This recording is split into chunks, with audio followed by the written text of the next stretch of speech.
Predatory Look ialah strategi trend yang sesuai diguna pada mana-mana time frame. Ia adalah berdasarkan indikator Alligator dan Awesome Oscillator. Persiapan trading.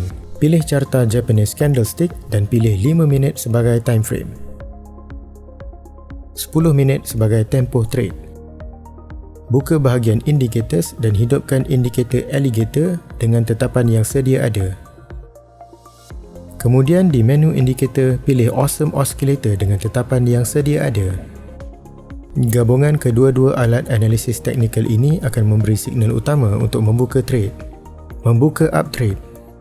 Pantau carta.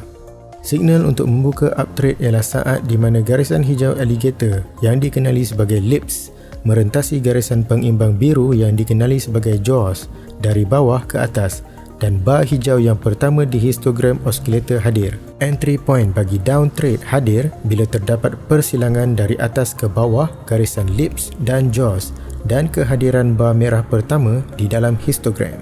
Sekarang kita lihat penggunaan sebenar strategi ini.